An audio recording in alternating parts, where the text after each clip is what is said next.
Hey everybody, thanks for joining us again at Top Ends with Twins during the holidays. This week we're going to discuss Match Week 18 captaincy options, differentials, and just have a good time.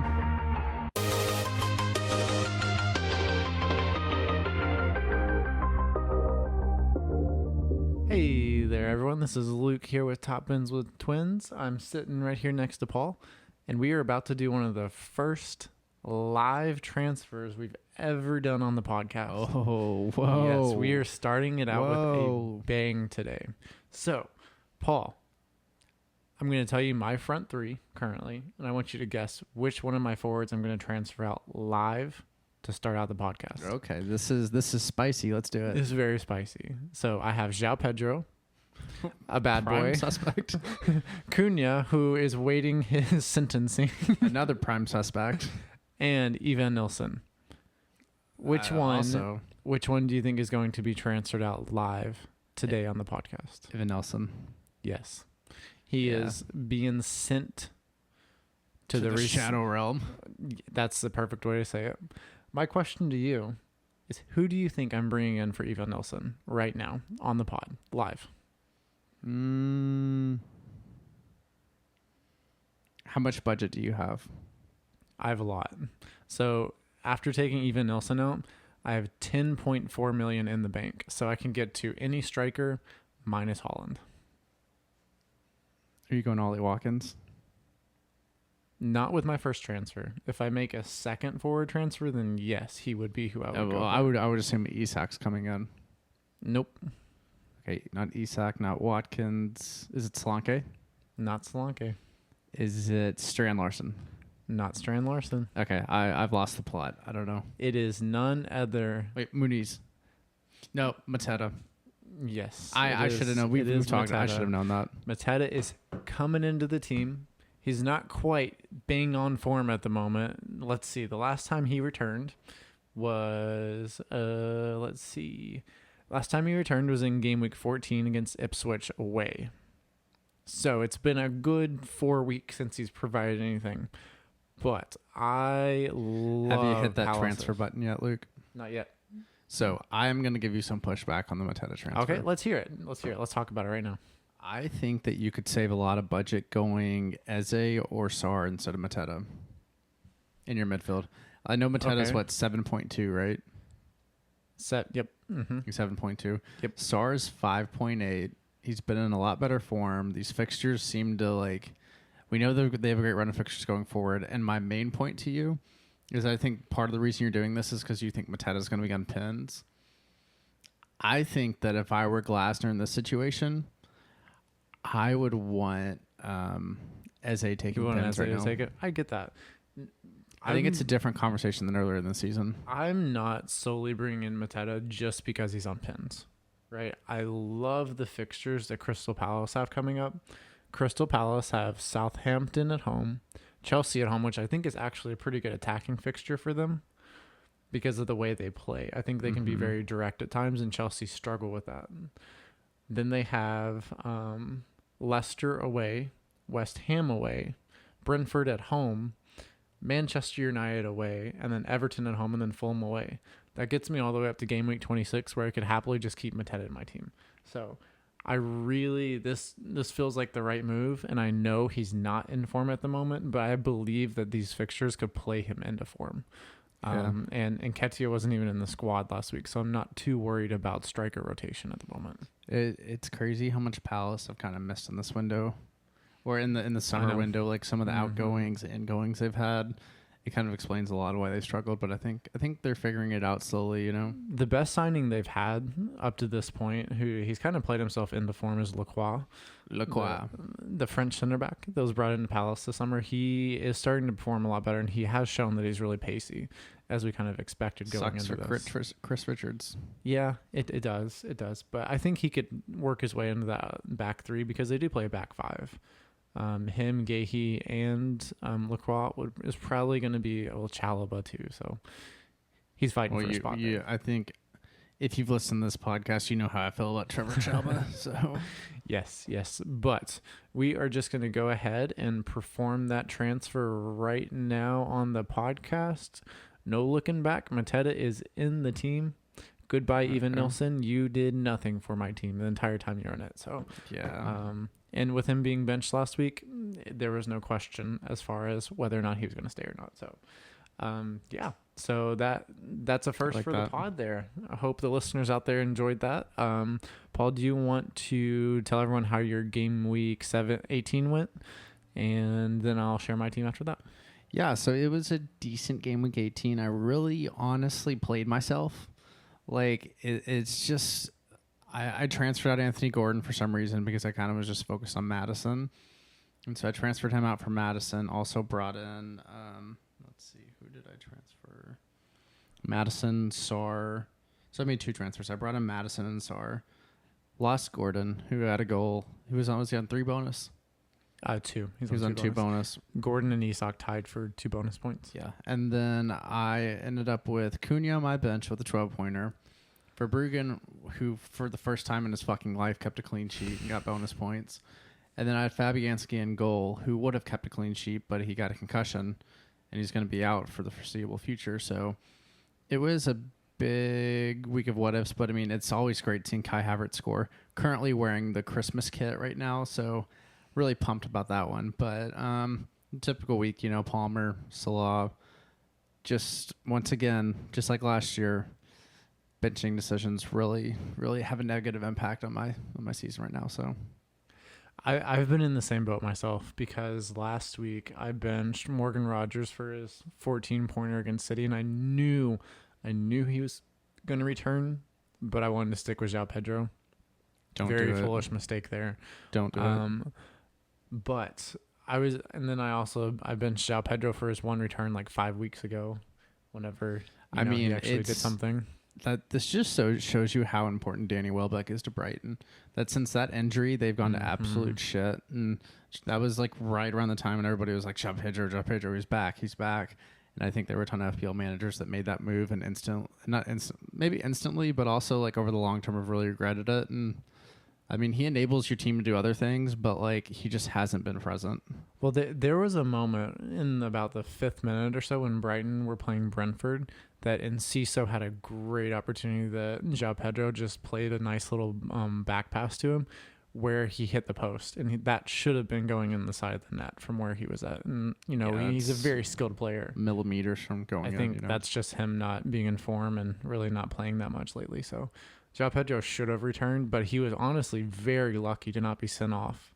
Oh my God, yeah. Both of us are João Pedro owners, but we will happily admit that with him swinging his elbow back to, I can't remember which player it was. I think it may have been Norgard.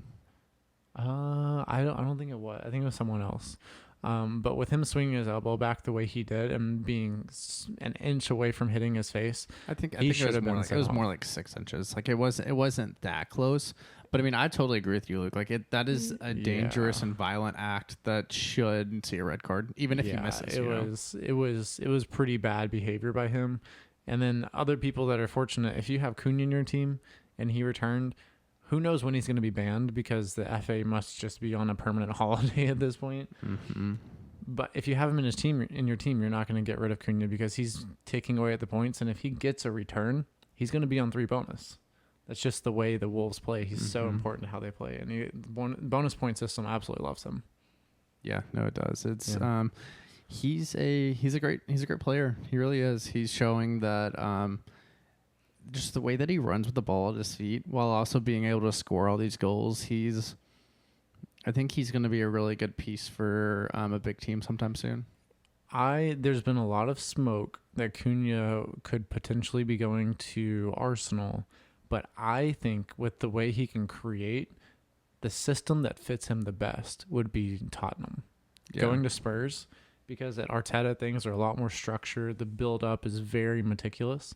But if he went to Spurs, where they love to play that attacking brand of football, have people who are really creative with the ball at their feet, he would be perfect for that system. Right? I would love to see him playing there as maybe like a 10 underneath Solanke, or maybe even on the left wing, right? I mean, Son's not providing very much at the moment. So I don't know. It's an interesting thought. He would be really good, honestly. He could play a midfield role for them and still be one of their best midfielders because they are severely lacking in that category right now. Yes, they really really are. But Let's dive yeah, in. look, did you tell us about your team? I did not. Let's do that. So I ended up on 79 points. The green arrows 18. continue. The green arrows continue. So back around, let's look. Game week, if this will load. Game week 12, I was at 4.6 million. And in the span from game week 12 to game week 18, I've gone from 4.6 to 1.6 million. So I'm really kind of rising up the ranks at the moment. I want the hot streak to continue, but on top of that, I've had some frustrating benching decisions, kind of like Paul was saying with his team, where I could easily be breaking into the 1 millions now if I just was a little bit better with my captaincy and I didn't bench Rodgers and then João Pedro and a couple other returns here and there too. So, but getting back to this game week, ended up on 79 points, captain Salah. You know, it just feels like he's inevitable at this point. He's going to return. So fucking annoying. It's insane. I had Raya with the clean sheet, Timber on 3 bonus, which I was shocked by that.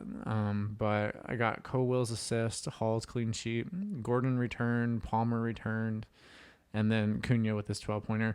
The one miss this week, I brought in Kevin De Bruyne, and he barely played, got about 20 minutes or so.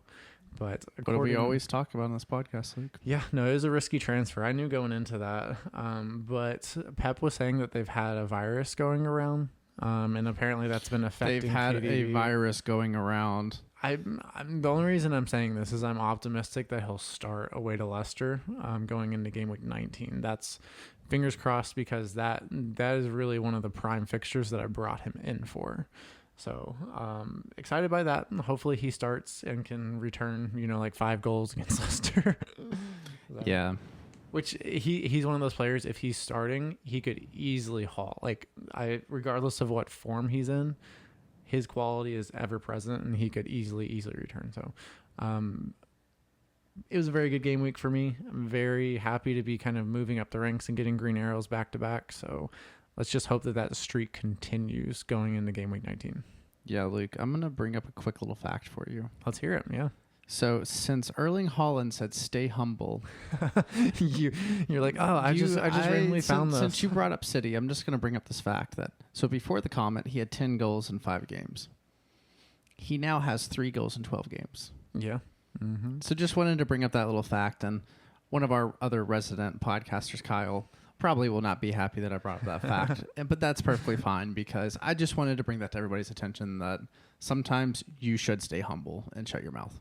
Yeah, no, I think that's a fair comment to make because if you were watching the City squad, you can tell that they did not invest in the team. They brought in Gundogan, who just kind of didn't really make sense for what they needed.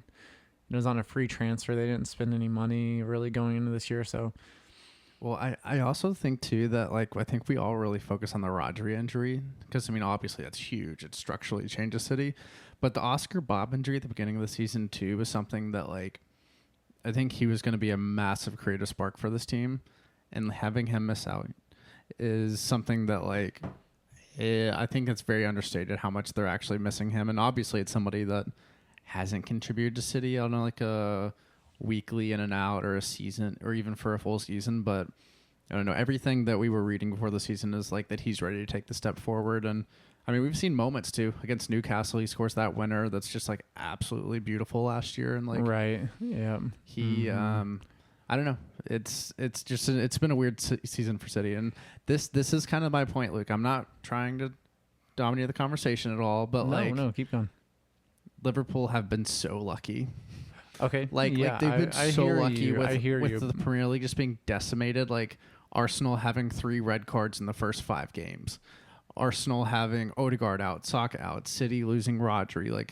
All these different things that just have played in the fact that that obviously they've been really good. But they've had at the beginning of the season they had such an easy run of fixtures that they started off so well because of that. Right. I think it's also playing devil's advocate for a little bit. It is also fair to mention that Liverpool have had pretty, they've had a lot of players injured. But they haven't Right. had a devastating injury. They have not, right? It's not the level of, Rodri being out for City, Arsenal losing Saka and Odegaard before that. Those are their most important players. And it was the same with Saliba whenever he went out going back 2 years ago. Mm-hmm. All of those injuries can cripple a team, and Liverpool hasn't quite had that injury because they have the squad depth and the players who are ready to step up, who are at a quality where the team itself does not suffer from losing those specific players. But that's the way it goes, right? In order to win a Premier League title, you can be an amazing team, but you still have to have luck on your side. Yeah. And as of now, Liverpool has that luck on their side. We'll see what happens going forward because a lot can change. We still have half a season to go. I mean, they are one Salah injury away from not being in Champions League. Not being in Champions League? You don't think they would get top 4 without Salah? No. The way he's playing right now, dude, he literally has, 15 goals and 11 assists, something like that. I don't know how many it is right now, but he is like having a generational first half of the season.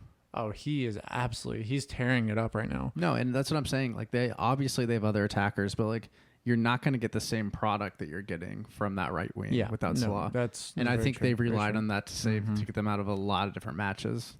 And that brings us to another good FPL related point. Going into game week 18, a lot of people, he was the most transferred in player, I believe, but Luis Diaz wasn't even in the squad. That one's weird. And I was even on the verge, and I was between KDB, Sar, and Jota to bring in from my midfielder slot that KDB eventually went into. I was thinking about Jota, and the fact that Diaz isn't even in the squad and Jota doesn't start and Darwin does get the start is really worrisome for anyone who brought in Jota, right? Because it seems like they're going to be very careful about his minutes because I know for a fact they want him playing in Champions League football. Mm-hmm. Jota is by far their best striker, and he plays in slot system much better than Darwin does. He's lost his confidence. Darwin's just a chaos agent. He is. Like he's just a physical 9 that doesn't really offer much else. He doesn't press, right? Yeah. And that's what Jota does so well. He's highly intelligent in how he presses, but he's also, this season he hasn't been, when he's been available, as good as he usually is in the past, but he's very clinical when he gets chances, or at least he usually is. Mm-hmm. So I really think that Liverpool are just, and slot is making sure that Jota's available for this stretch run when they could potentially, maybe win the Premier League and also make a push for Champions League too. Right? I mean, they're at the top of the table in Champions League. So it's pretty incredible what they're doing at the moment. But we'll see, as Paul's saying, if the injury bug bites and if they kind of run out a little bit of luck here and there. So we'll see how that plays out. Yeah, we will see. But I don't know. How are you feeling about your team headed into the next game week? I feel very good about it. I think that there's going to be a bit of a captaincy question mark going into this week because there's a lot of really good fixtures. For example, Liverpool have West Ham away. That's a great fixture to captain Salah because he's reliable. We know Salah is probably going to return in that fixture. And if he returns, he's going to be on 3 bonus, right? Unless someone else like Gakpo had a goal and assist, so he got 3 bonus last week. But Salah is more than likely to get 3 bonus with any return he gets. I also, if you have Haaland in your team, Leicester away, with Man City needing to make a statement, could be a great choice and a huge differential at this point. So I'm not sure what Haaland's at, but I think he's sub 30% owned at this point, which is just great. Yeah, Haaland's currently at 31.7% selected. That's a huge differential potential. And we know Haaland is, a couple chances away from getting a hat trick. Oh yeah, he's always there. And if KDB starts, his potential really soars. My question to you, Paul. So I'm kind of going through captaincy here. Do you think Palmer's a good choice? Is that kind of where you're leaning? Because in my head, Palmer's going to be my captain at the moment. I don't know. Ipswich looks pretty good against Arsenal. Like the way that they packed it in and the way that they just frustrate Arsenal, which obviously it's a different situation without Saka. But I mean, you translate that when you're going back home against Chelsea, who Chelsea have showed that lately they've kind of had maybe a little bit of a dip in form compared earlier in the season. I don't know, but we know that Palmer. I mean, look at the goal he scored against Fulham this past week. That like he just picks the ball up in a dangerous spot, eliminates one defender, and then just slots it home casually from outside the box. Did you? This is not FPL related, but did you see his comments after the game when he did the post match interview? No. I thought he was very straightforward and very honest. The interviewer asked him like, "What do you think of the game today?" And he's like, "Well, we played pretty good. Fulham ended up beating us. They took their chances, and that's football." But I love to hear players being that direct and that honest of just saying they were better in moments, and that was it. Because that's what it is, right? It sounds simple, but that's what the game is. It really is. Yeah, I mean that's the thing too, is that I mean I think I kind of always come back to this, but like the absolute levels of like to be a dominant team in the Premier League week in and week out, to do it 38 match weeks, you have to be at such a high level. I mean, look at Chelsea. I mean, they really are still a young squad that's growing, that's learning, that's to like navigate these matches in and out. And you have a London derby, and you play good for probably. I mean, I wasn't able to watch the match because I was watching other games, but like, I mean, they had the lead until like the 75th minute, 76, something like that, when Fulham scored the first one. All I know is Harry Wilson killed another one of my clean sheets. Dude, we're going to talk about differentials later, but I think he's a sneaky person to just have in your team for the rest of the season. I will never forgive him for the absolute demolition banger that he scored. That and killing Fleckens. What he literally lost like 8 points in the span of 2 minutes. Yeah, that was, I'll never forgive him for that crime. But yeah, Harry Wilson's interesting. We'll come back to him whenever we talk about that's it. a possibility. Yeah. But yeah, I don't know. I think it just speaks to Luke, like I said, the levels of like how much it actually takes to do it year in and year out, match week to match week. You know, like it's, and the Premier League, like we've always talked about this year, it's a league that's like growing stronger and stronger by the year. Where I mean, if you play the 15th, say the team that's 15th in the table. Wait, never mind. That's Manchester United. They don't really count. But if you played the 13th team in the table, you're gonna have a difficult matchup. It's not like you're just like walking into like somebody's away stadium and you're gonna for sure walk out with 3 points. Like that's not the case this year. There's like very few teams where you can like just pencil in 3 points. For example, we have Everton sitting at 16th in the table, and then we have Crystal Palace at 15th. Both of those teams defensively are very good teams, right? They've found what works for them this season. And Everton that's someone who we could potentially invest in. Their run's going to get a lot better shortly, here in the very near future, starting around like game week 24 or so, as we kind of go into February. But that's a team you can invest in from a defensive perspective. Jordan Pickford is the highest scoring goalkeeper, right? Yeah, and that doesn't surprise me, right? Because that penalty save, that's a huge point total for him. And Everton have really been doing a better job of keeping those clean sheets, like Dyche really is built around doing. So yeah, I think it's really interesting to see that as well. That, you know, we have Crystal Palace and Everton down there, and Wolves are looking better under their new manager too. You know, but a funny little fact here that I wanted to talk to you about, Paul, is I think we know Bournemouth are having a really good season. Sorry, not city. Really good season at the moment. They're sitting 5th in the Premier League table currently. They have an XG of 38. So based upon how the games have played out, they should have 38 goals at this point that they have scored. They've only scored 27 goals. So they're underperforming their XG by almost 12 goals. Yeah. And they're still 5th in the table. Is that not incredible? I mean, that's by far the biggest XG differential. Well, there's also a conversation too that brings up the discussion of, are their attackers clinical though? You know, no, they're not. Like that's what that's telling me, is that you just don't have a level of just finishing ability or reliability in a team. Because if you look, you may see it as a good thing.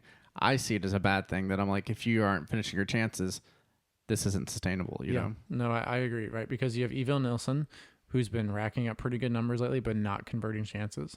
You have Tavernier, who's now hurt, I believe, but he was an XG merchant for a couple of weeks there, and he had great opportunities. but just, skying balls from, the 6-yard box or the penalty spot when it should be going in the back of the net. And, you have Kluivert, who's actually a really good option because he's on pins. And Bournemouth have been getting a lot of pins throughout the season. Yeah, he's in my girlfriend's team. He's suspended, though, I think. Yeah, he got his 5th yellow. Yep. Which is really stupid. Yeah. Stupid boy. To kind of put a bow on the captaincy discussion, Paul, is there anyone out there that would be a sneaky captaincy pick that you would consider outside of the premiums that we discussed? Sorry, I'm looking at the games this week. Okay, I'll go ahead and go. Do you have one? Go ahead. Yeah, I do think that the roller coaster of Spurs is very interesting. I thought you might go there. And if you have Solanke or Son, or maybe even Madison. Ooh, Madison. Do you happen to have Madison? Somebody does. Somebody on this podcast does. I'm not going to say who. But you all can figure that out. I didn't say anything earlier in the pod about Madison at all. I think Spurs could absolutely hammer Wolves this weekend. And I'm just saying that because both of these teams have been so up and down that it's also a situation where Wolves could win 3-0. Like, I don't know. I don't know how to judge these games anymore. I really don't, because, I mean, week to week, like, it's exactly what we were talking about earlier, that, like, all these teams can beat each other, and, like, situationally, the matchups, it's just so hard to predict right now. It's a great example while we're talking about Spurs. If you look at this past weekend, Spurs going away, playing Nottingham Forest, that's a fixture where you think Spurs would win, right? But the way that Forest set up tactically, they sit deep, they make it really hard on teams, and they just counter. Postecoglou's system is so much fun to watch, and if you watch Forest, they're not that fun of a team to watch, but it is an effective way to play, especially when you're playing someone like Tottenham who push so many people forward. Tactically, you would expect Forest to win that match, right? But surface level, if you see Spurs playing Nottingham Forest, Spurs will win that. It's not so easy and clear cut. So I think what I'm trying to say here is, with all of these matchups, we still have to be looking at tactically, how are these teams going to approach these fixtures? And that should better inform our ability to know how it's going to play out, right? But it's still, as you're saying, it's really hard to predict how the games are playing out this season, because every week it feels like the results are different. It's really hard to pinpoint who we can rely on, who we can target, and it's just hard to find those teams at this point. Yeah, and like the thing too is that I think we're seeing, even with some of the top FPL options, especially midfielders at the moment. I mean, think about Diaz, Madison. Week to week, we don't know if they're starting. That's such a big conversation, because I mean, we love to talk about X-Men's on this podcast. We love to talk about it, but I mean, it's such a simple conversation. Your players have to be on the pitch to return for you. Yep. And look at Diaz. I mean, he had a great start to the season. He's kind of come back lately as an FPL asset, and then he doesn't play this week. And the same way for Madison. Like, he's had weeks where he's had 2 goals, goal and assist, and then Ainge just like, nah, we're not going to start him this week because they have a tactical setup they want to go with. And I just think sometimes it's like, maybe you should have your best player on the pitch. Yeah, one of your most creative attacking players. I think that at the moment, the way that Spurs are playing, I think that Son is someone who realistically could be benched, because he's not offering very much on the left side. It's like, it feels like he's lost a step a little bit. He doesn't have the pace to go at defenders. You see it in moments, but even this week, you think that him being matched up on a right wing back, he'd be like, okay, I'm going to target this. I'm going to go at him. I'm going to get past him. I'm going to create chances or create a chance for myself. And it just isn't happening the way it used to. I think that's a lingering issue. I don't know. Like any lingering injury. I mean, to say that, the injury he had earlier in the season, you're right. He is somebody that relies a lot on his pace. He's a very smart footballer, though. Like, I'm not saying he's just a pace merchant, but maybe he just doesn't have that burst to get away from defenders right now, you know? But even if you look at Son from 2 years ago, he's constantly going at defenders, and he's just not doing that at the moment. So I know he's kind of their talisman and their, the person who leads that team. But if you need to, bench him. But here's the thing. they don't have many options at the moment. Spurs are pretty Timbo bare. time. And Just kidding. Ainge doesn't like that's him. why you're happy with having Son instead, I guess. Yeah. So. But I mean, another part of that conversation too, like, is that I don't think Solanke and Son have a good relationship on the field so far. Like, as of yet, I don't think there's been like this instant connection. Like, it's not like we see like Harry Kane and Son playing together, you know?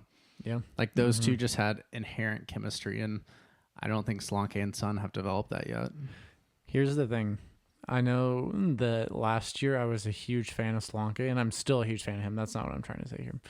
What I'm trying to say is if maybe he stayed at Bournemouth and Bournemouth had a more clinical striker like Solanke playing there, finishing chances that they've been creating, who knows where Bournemouth could be in the table right now. Do you know who Bournemouth should get in the January window? You tell me. We're going to throw a little baby Eagles action out here. Okay. Ricardo Pepi. Oh, that's a very spicy pick. I like that a lot.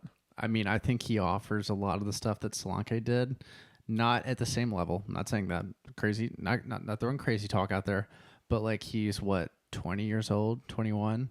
He's a young, growing striker that's shown that like he can perform in Europe. I mean, he's played for PSV, scored Champions League goals, scored massive goals for his country in the U.S., and somebody that's like growing, shown an ability to like every time he's stepped up a level, he's met the level. Besides when he was in Germany. I'll give you that. He didn't really perform at Augsburg, but the move to PSV has played out extremely well for him. Other teams are interested, and he's a player too for Bournemouth, where if he performs for them, that value is going to skyrocket, and that's a great investment.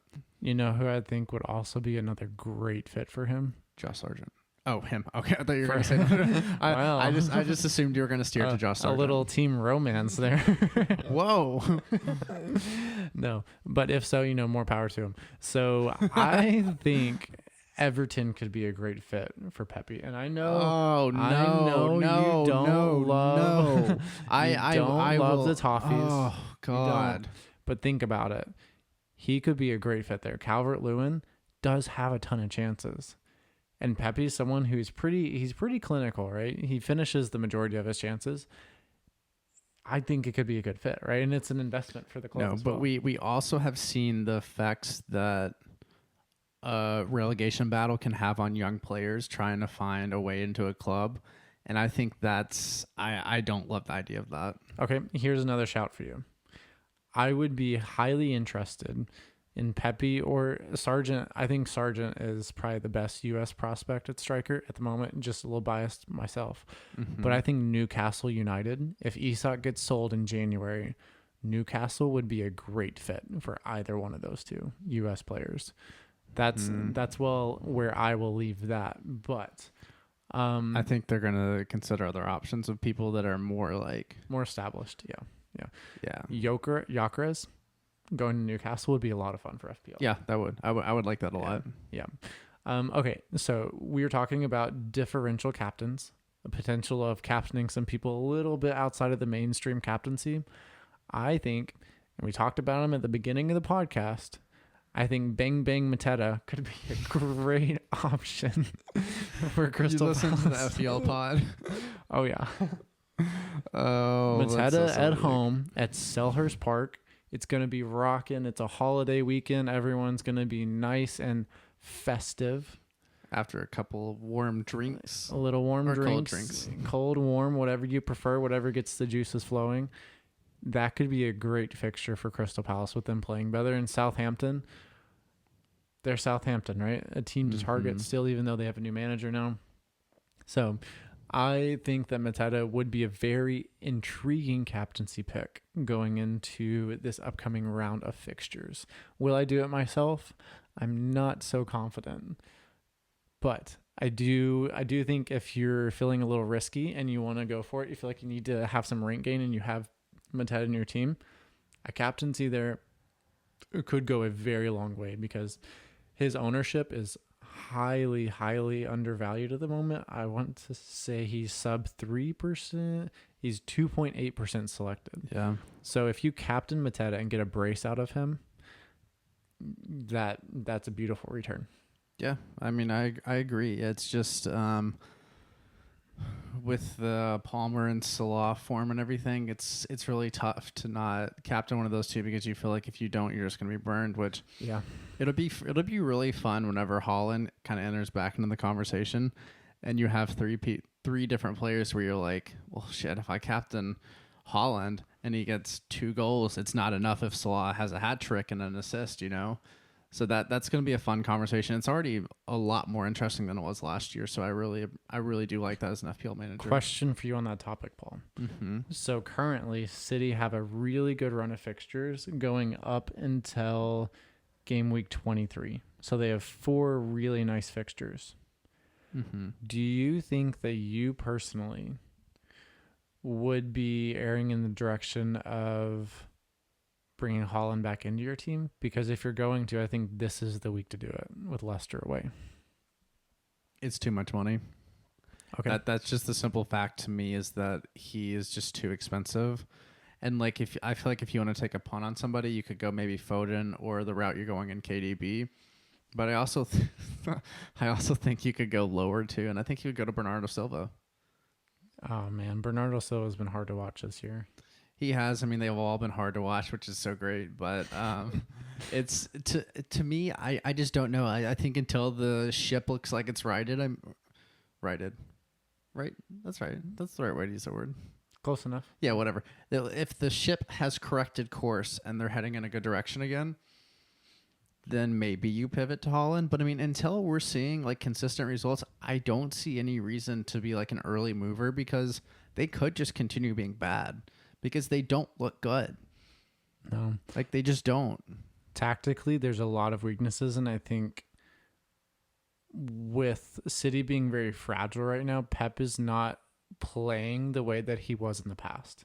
And it could be the lack of personnel, the depth, not feeling like he has the skilled players that he needs to.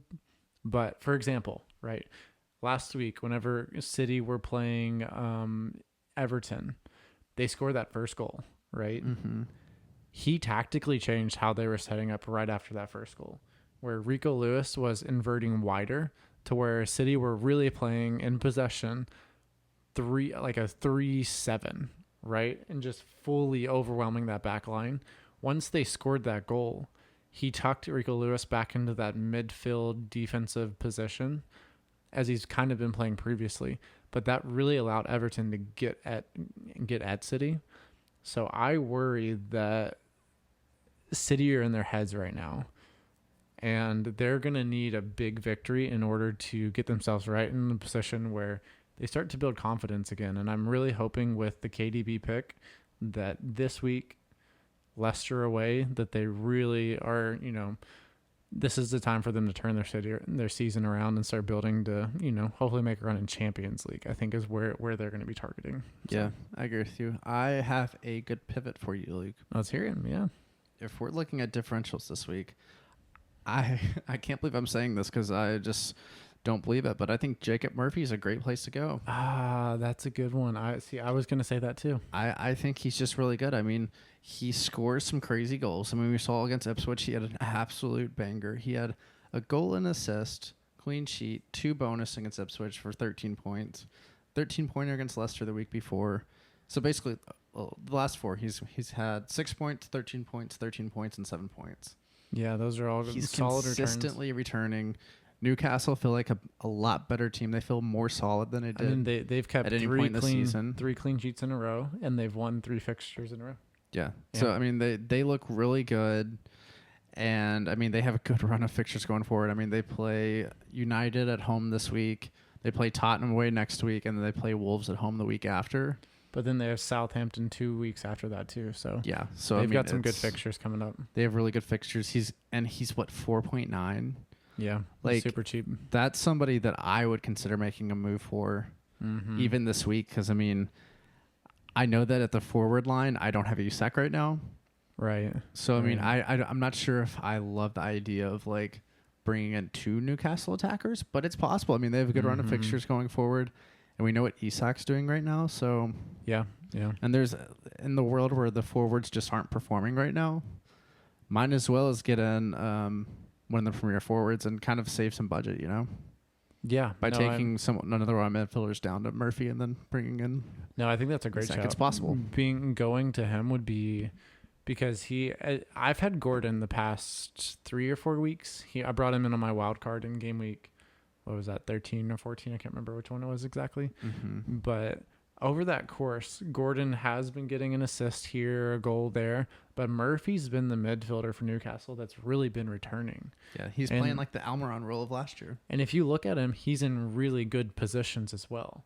That's the main thing, is that he looks really good. And I don't know if he's going to continue this form because I'm a bit skeptical about his overall technical ability, but he knows how to hit a ball. Right, if he when he catches it right, like he's a top player in that regard, right? Mm-hmm. So yeah, I think that's a really good shout. The differential that I am interested in, and we already talked about him on the podcast, is none other than Diego Jota. I'm gonna see what his ownership is currently at. Yeah, I like Jota a lot. I think Jota will start this week. Yeah, Jota's currently at 3.5% owned. West Ham away is a prime fixture. West Ham have multiple injuries. Fabianski's out. I think Kilman's out as well. It's Liverpool could easily go in there and have 3 or 4 goals by half. I would not be shocked if that happens. And Darwin just hasn't impressed. Whenever I've seen him playing, he's looked all right, but we know what Jota offers, and he offers an immense amount more of goal potential and creativity. You know what? I'm calling it, Luke. If Jota starts this week, there's going to be a Jota assist on a pin to Salah goal. That makes sense. I wouldn't be surprised. Yeah, I am putting on my prophecy hat, and I'm seeing that happen right now. We saw what that cheeky little bastard did last year whenever he dove when he had a clear chance to just tap it in. You remember that from last year? Mm-hmm. Yeah, so they all just want to contribute to the Salah go tally. That's all they really care about.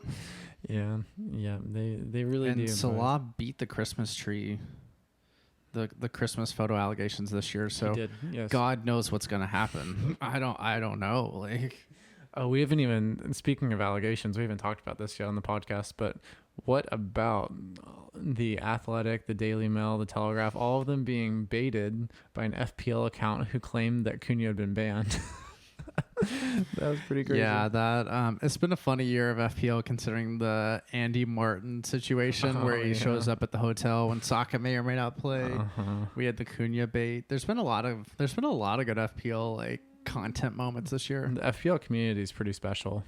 Pretty creative. We're all degenerates together.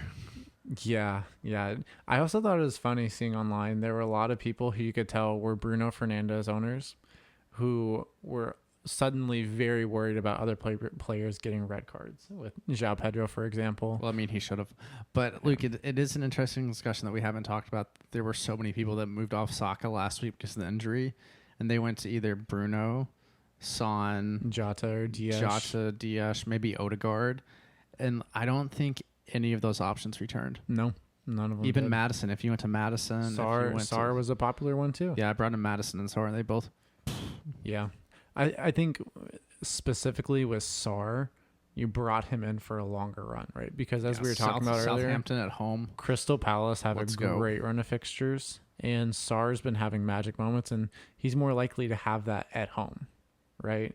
You'd expect with the fan support and everything that he's going to be in good form. So that's a long-term hold. Where I'm going to be pissed if it's Mateta returning and not Sar. Hey, we'll be after that live transfer. I'm going to be a little salty. We'll be fighting it out tomorrow morning, so we'll see how that one plays out. But I do think that's a great point to bring up, right? Because all those, what looked like great options on paper just ended up not returning. It's just how FPL goes, right? It's really fickle. Predicting returns in teams is really difficult to do unless it's Cole Palmer or Mohamed Salah at this point in the season. So. Yeah, well, if you were unfortunate enough to bring in those players, definitely stick with the reason why you brought them in. It's not a 1-week transfer, right? Well, hopefully it wasn't intended as a 1-week transfer. Keep them in the team and trust that they'll start returning. What are you talking about? Like, I make all my transfers for 1 week. No I just look at the teams and I see who plays next, and that's all I do. No wonder you took a negative 32 last week. Let me tell you, it's not talent, vision, and planning, and it's none of that involved. Shout out the FPL pod and Jules LeBron. Yeah, I know that we were talking about this going into the festive fixtures, but I just feel really disappointed in myself right now as an FPL manager.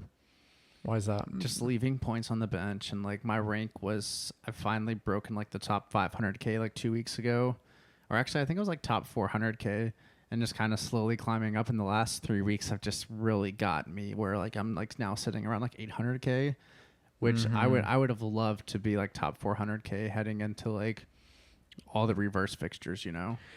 I think a big part of that, right, Paul, that is probably a good thing to keep in mind, and I need to keep this in mind as well, is we sit here and talk about stuff on the podcast, but when you're making those decisions of who am I transferring in, who am I benching, talking to other people about those specific decisions helps exponentially so. Yeah. Right?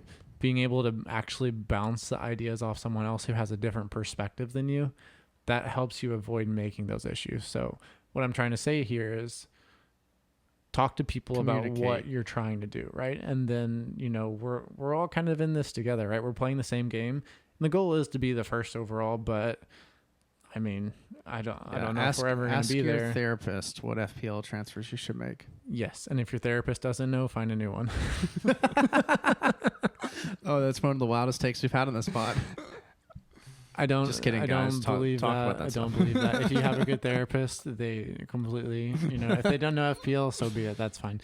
But completely joking there.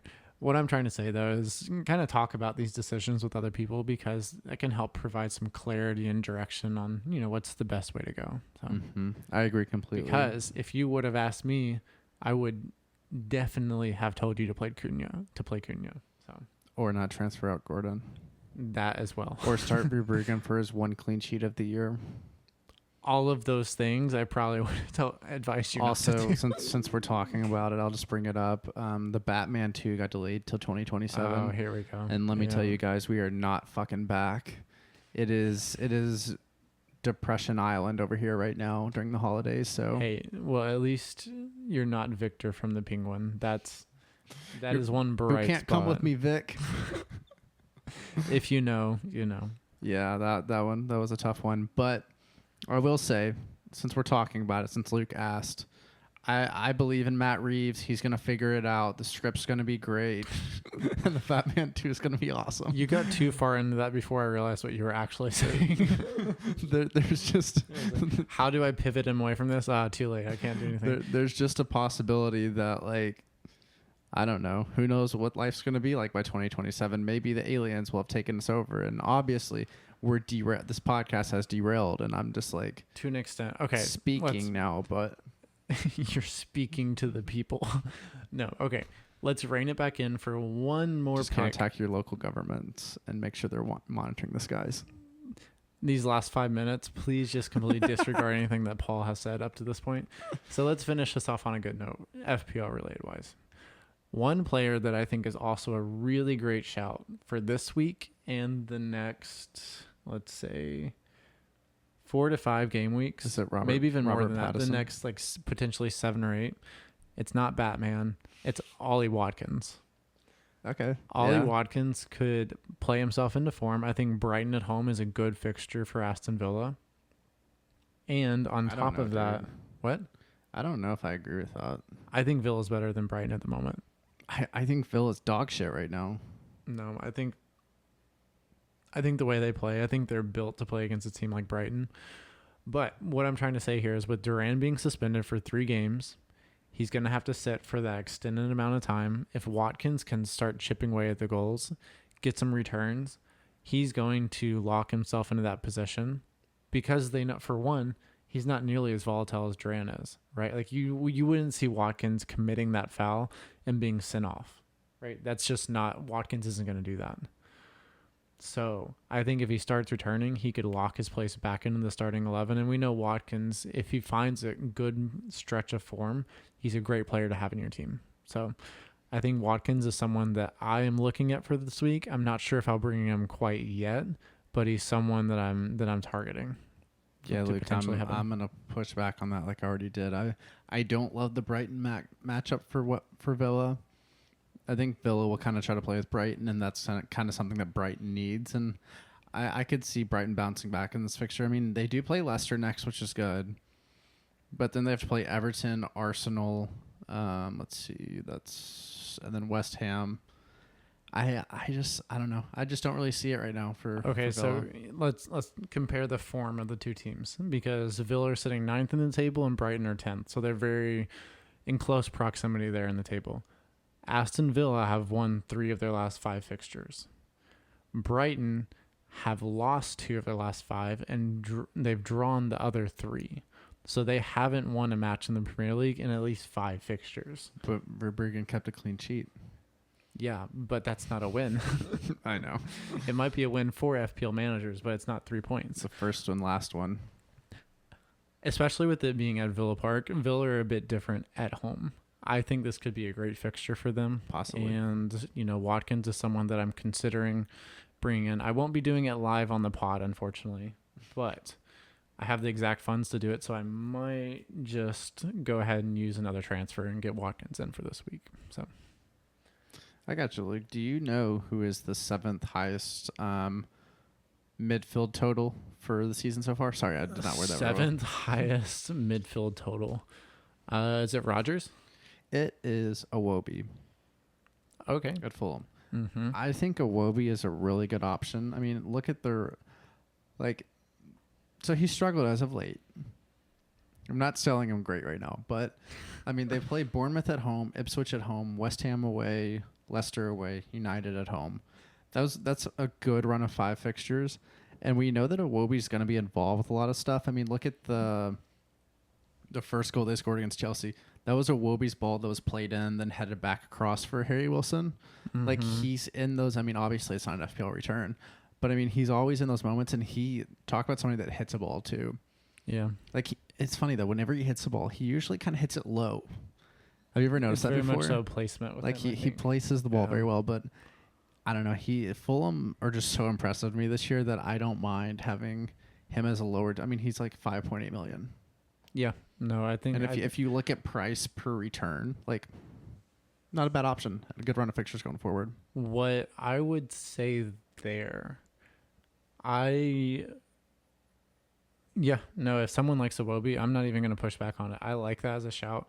I personally would probably go Sar over Iwobi because I like Palace's run. It's a bit longer. You can keep him in your team. And he's a bit cheaper. But otherwise, I think Iwobi's a great pick. Yeah, I like that. Is he still a differential? Is he below 10%? He is at 6.8%. Yep. So another differential for y'all to consider. I think we've provided some pretty good differentials for this weekend. So I think we have 2. Yeah. But yeah, I don't know how much more I have to contribute. I mean, I could talk more about the Batman or... On that note, we're going to wrap the podcast here. What? I thought this is what they were here for. You can listen to the other version of Top Ends of Twins where we talk about the Batman that will be released sometime in the future. 2027. That doesn't actually exist. 2027. We pushed it back another year, so that podcast will come out later. Yeah, we have time to marinate in it. Yes. Well, back on FPL. We hope you all had a great festive fixture run so far. Lots of green arrows going around for everyone. And also, we really just hope you all had a great holiday season. Spend it with family. Really enjoy that quality time. And really just try to watch as much football as you can, right? Because this is a great time of the year to do so. But, yeah. Paul, any closing thoughts for our listeners out there? Not too. I think we hit a lot of interesting points here and kind of gave a good blueprint for stuff going forward. But, I mean, I think the main thing is that we talked about going into the festive fixtures here. Wait a second, sorry. I had to clear my throat over there real quick. But we talked about going into the festive fixtures that this is probably one of the most important times in FPL Manager, and we're still in that. So just make sure that you are viewing your team as, just kind of like looking at your team like you're kind of taking care of a plant, you know, like, are there like dead leaves that need to be taken off? Are you watering your team? Are you like filtering out different ideas and like having conversations with other people that play FPL to kind of give you a different mindset? So like we always talk about, we're always here. If you want to reach out to us on X, Blue Sky, any of those social medias, like if you just want to run your team by us to get like a different like perspective or different mindset on things, just don't hesitate to reach out. But also just if you want to have a discussion about FPL too, we love talking about these things. We're FPL degenerates just like everybody else that plays FPL. So just reach out. We're here, you know, and also enjoy the holidays too, because it's a really fun time to be playing FPL, but also just being around family and friends. So just enjoy those times. Yep. No, for sure, Paul. I think that's a great way to wrap the pod. Everyone out there, thank you for joining us and getting to this point in the podcast. Mm-hmm. But we will be back with you all shortly to get you ready for the upcoming fixtures for Game Week 20. Yeah. So thanks for joining us. And I'll be in a heavy depression until 2027. So we'll see you then, guys. Thank you for listening. Bye, everyone.